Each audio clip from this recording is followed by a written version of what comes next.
sanctuary, 75 kilometers outside Argentina's capital, Buenos Aires. The sanctuary is a labor of love, something being operated for pleasure, not for profit. Gabriela Bezerek and Armando Scopa have been heading the center for over 25 years. They rescue animals that would otherwise have been killed for meat. Around 850 animals live in the sanctuary. These residents include ducks, pigs, and horses. The sanctuary is also home to llamas and capybaras, large mammals native to South America. Bezerek hopes one day to expand the animal paradise. I always say that I am going to save all the animals that are at risk of death, she told the Reuters news agency. Bezerek and Scopa, who are a married couple, support animal rights. Their ideas stand out in a country where meat consumption is central to the culture and to the economy. Yamila Bubaf volunteers at the sanctuary. The animal paradise is the product of the work of two visionaries who a long time ago believed in giving a second chance to animals, mostly those destined for consumption, she said, so that they can be treated as the sentient beings they are, and not just as a plate of food. An economic crisis has held up some of the couple's plans for expansion. They are now looking for financial supporters. The important thing is that our paradise can keep going, said Bezerek. Everything I do is for the animals, and I want to continue so that this remains for them. As he fed Wolf, one of the sanctuary's horses, Scopa said that he sometimes worried about the future. He and Bezerek are now in their 70s. There are no heirs here. The animals are the only ones to inherit it, he said. The animals own the place. I'm John Russell.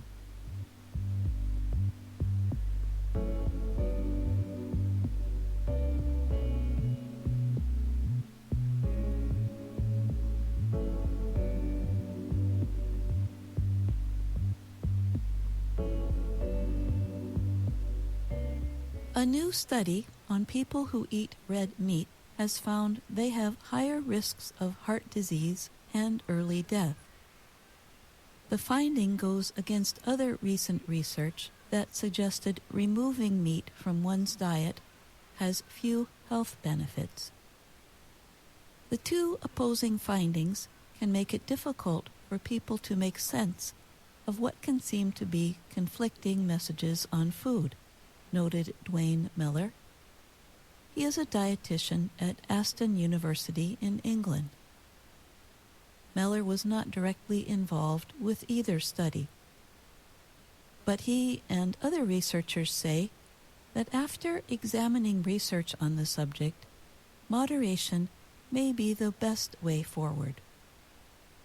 In this case, eating moderate amounts of meat, including red meat, is likely to be safe, Miller said. He noted the cost of producing meat on the environment, as well as the health effects of eating meat. However, in the interest of sustainability as well as health, reducing meat intake to the recommended less than 70 grams per day would be sensible. A researcher with ties to the meat industry published a report on the subject in September 2019. That report said people should not reduce the amount of red meat they eat. Some experts criticized the findings because they were in conflict with dietary advice from international agencies. The latest research comes from scientists at Cornell University and Northwestern University in the United States. Their findings appeared on Monday in the publication JAMA Internal Medicine.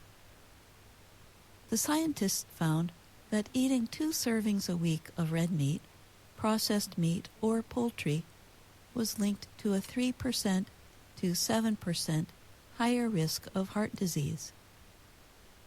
They also reported that eating 2 servings a week of red meat or processed meat, but not poultry or fish, was linked to a 3% higher risk of all causes of death.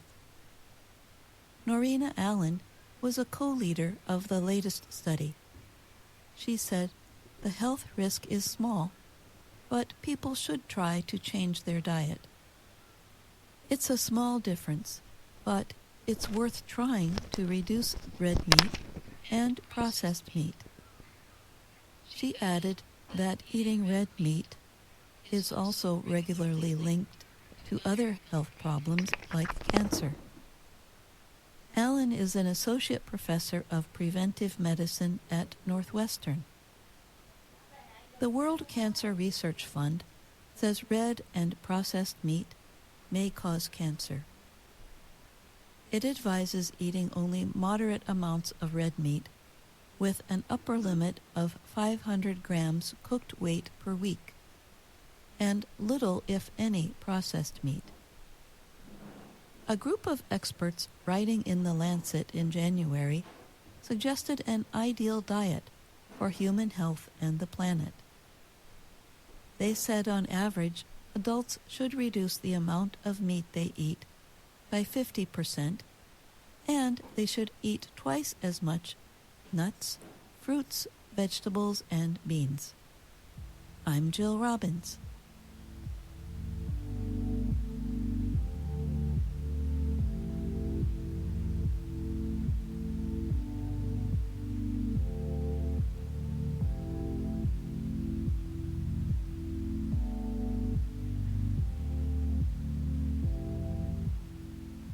Mobile phones have changed the way we communicate, but people disagree on whether the devices are useful tools for education. Students can be easily distracted by their phones during class. Are they listening to the teacher or texting their friends? Are they taking a picture of a quiz to cheat? Maybe they are playing a game or watching a video instead of paying attention. School officials, teachers, and parents are all trying to find out the best way to supervise students' use of mobile or cell phones. In the Canadian province of Ontario, officials are restricting phone use during teaching time. However, there are exceptions for classroom activities, health, and other emergencies.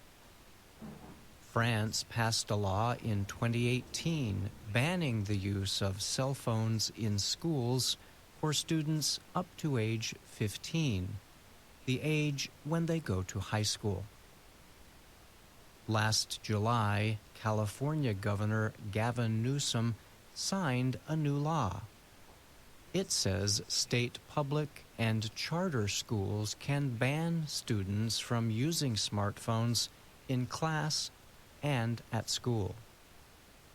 It does not, however, say schools are required to completely ban the devices. The law asks school districts, charter schools, and education offices to develop cell phone policies to prevent or limit students' use of the devices at school. There are exceptions, which include emergencies or issues related to health and well-being. One high school in California's Silicon Valley area had a serious problem with students and their cell phones. Joanne Soblich, a French teacher, said students using their phones in class had been a real problem. They were checking their phones and texting, going on social media, she said, and she would have to take the phone over and over and over. The school's vice principal, Adam Gelb, said some students were spending as much as 11 or 12 hours a day on their phones. So the administration turned to technology for answers. San Mateo High School now locks up cell phones during the day in a special container. Each student must put their phone away in a small bag with a magnetic lock. It is called a yonder pouch. At the end of the day, students unlock the bag with another device. The bag is being used in schools in both the United States and Europe. The cost for the equipment is around $20,000 a year for a school, or $12 for each student. Teacher Joanne Soblich is happy. She sees a difference in students' behavior. She said they are very engaged this year, instead of just looking at their phones. Other schools are choosing simpler answers to the problem. They ban cell phones in classrooms. One of these schools is Forest Hills School District near Grand Rapids, Michigan. School officials decided this school year to ban cell phones throughout the day, including at lunch. Dan Beam is the superintendent of the district. He told the publication Education Week the reason why district officials put the ban in place. They wanted to provide a clean break for students and not have the frenetic energy that can happen if kids start texting each other or social media posts start going, Beam said. They tried the ban last year as a test. Beam said they found that students said they were less anxious when they were not so attached to their devices. Education Week found that more than 30 schools, and in some cases school districts, have put in place some kind of restrictions during the current or last school year. Districts across the country also have their own versions of phone restrictions, both formal or informal. One district choosing not to ban cell phones is St. Mary's Area School District in the state of Pennsylvania. Brian Toth is the superintendent of the small rural district. He told VOA each teacher can decide whether and when to restrict students' cell phone use. Toth said students have grown up with cell phones, and it is our responsibility to teach them proper use for tools within the classroom. He added that schools are teaching about cell phones and how to use them with social media and the internet. It is part of changing education for kids, he said, as long as we teach them to use them responsibly. The technology is here, Toth said. Schools should use it to help students and not fear it. I'm Ann Ball. And I'm Brian Lynn.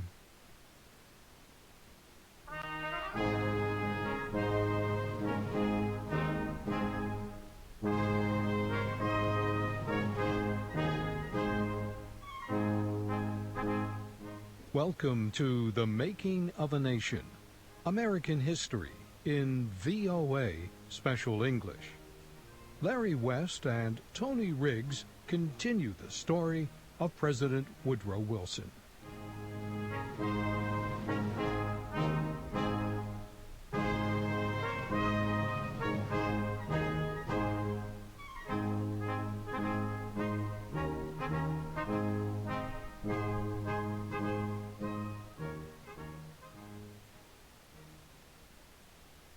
In 1917, Europe was at war.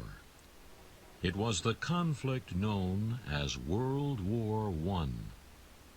After 3 years of fighting, Europe's lands were filled with the sights and sounds of death. But still, the armies of the Allies and the Central Powers continued to fight. The United States had tried to keep out of the European conflict. It declared its neutrality. In the end, however, neutrality was impossible. Germany was facing starvation because of a British naval blockade. To break the blockade, German submarines attacked any ship that sailed to Europe. That included ships from neutral nations like the United States. The German submarines sank several American ships. Many innocent people were killed. German submarine attacks finally forced the United States into the war. It joined the Allies, Britain, France, and Russia. Like most Americans, President Wilson did not want war, but he had no choice. Sadly, he asked Congress for a declaration of war. Congress approved the declaration on April 6, 1917. It was not long before American soldiers reached the European continent. They marched in a parade through the streets of Paris. The people of France gave them a wild welcome. They cheered the young Americans. They threw flowers at the soldiers and kissed them. The Americans marched to the burial place of the Marquis de Lafayette. Lafayette was the French military leader who had come to America's aid during its War of Independence from Britain. The United States wanted to repay France for its help more than 100 years earlier. An American Army officer made a speech at the tomb. He said, "Lafayette, we are here." And so the Americans were there.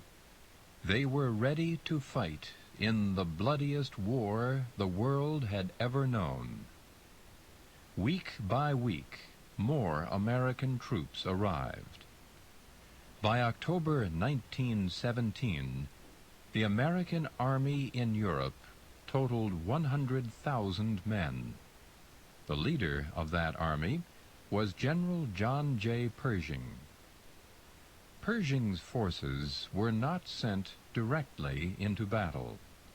Instead, they spent time training, building bases, and preparing supplies. Then, a small group was sent to the border between Switzerland and Germany. The Americans fought a short but bitter battle there against German forces. The Germans knew the American soldiers had not fought before. They tried to frighten the Americans by waving their knives and guns in a fierce attack. The Americans surprised the Germans. They stood and fought back successfully. Full American participation in the fighting did not come for several months. It came only after another event took place. That event changed the war and the history of the 20th century. It was the Bolshevik Revolution in Russia. Its leader was Vladimir Lenin. The Russian Revolution began in the spring of 1917. The people of that country were tired of fighting Germany, and they were tired of their ruler, Tsar Nicholas. The Tsar was overthrown. A temporary government was established. It was headed by Alexander Kerensky.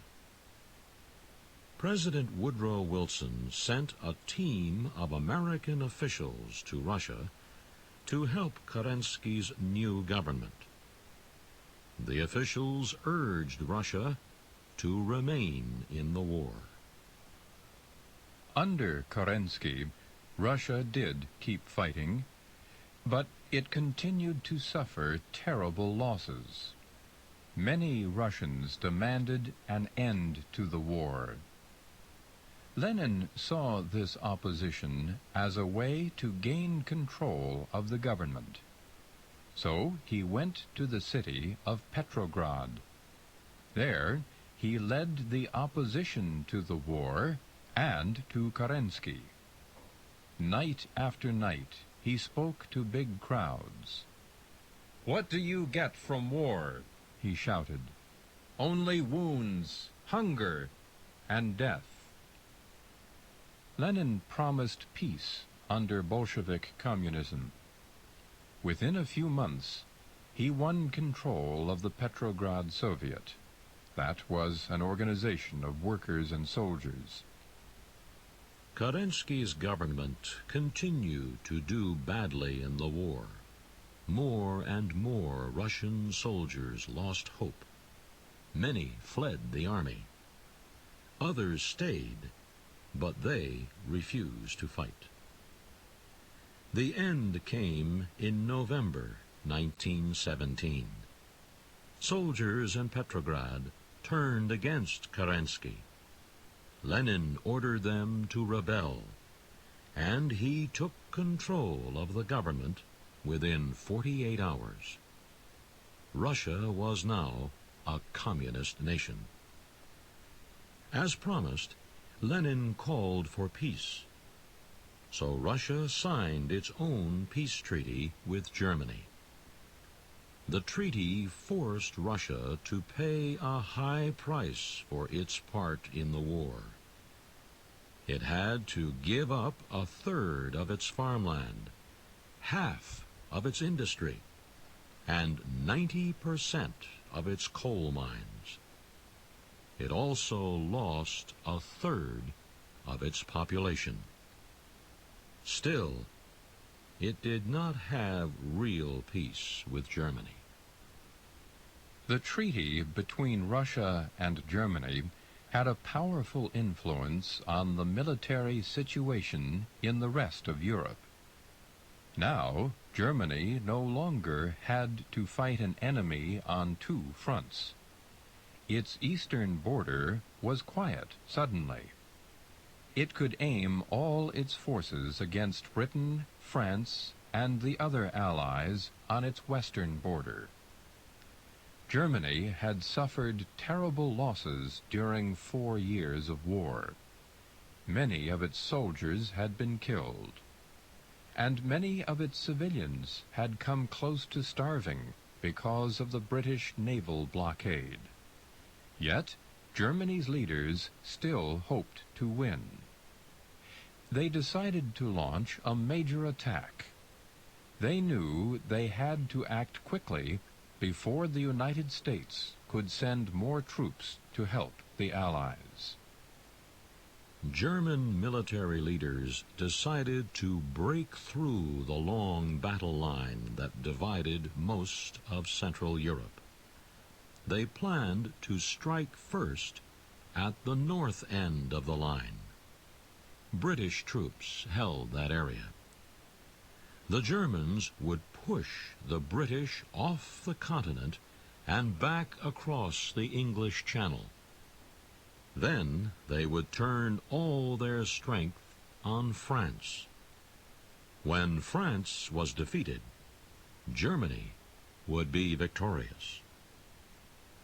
The campaign opened in March 1918. German forces attacked British soldiers near Amiens, France. The Germans had 6,000 pieces of artillery.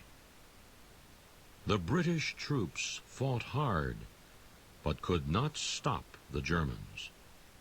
They were pushed back 50 kilometers. The attack stopped for about a week. Then the Germans struck again. This time, their target was Ypres, Belgium. The second attack was so successful, it seemed the Germans might push the British all the way back to the sea. The British commander, Field Marshal Douglas Haig, ordered his men not to withdraw. Haig said, "There is no other course open to us but to fight it out." The British fought hard and stopped the attack. Losses on both sides were extremely high. Yet the Germans continued with their plan. Their next attack was northeast of Paris in May. This time, they broke the Allied line easily and rushed toward Paris. The German army chief, General Erich Ludendorff, tried to capture the French capital without waiting to strengthen his forces. He got close enough to shell the city. The French government prepared to flee. Allied military leaders rushed more troops to the area. The new force included 2 big groups of American Marines. The heaviest fighting was outside Paris at a place called Belleau Wood. The American Marines were advised to prepare for a possible withdrawal. One Marine said, "Withdrawal? We just got here." The Marines resisted as the Germans attacked Allied lines in Belleau Wood again and again. Then they attacked the German lines. The battle for Belleau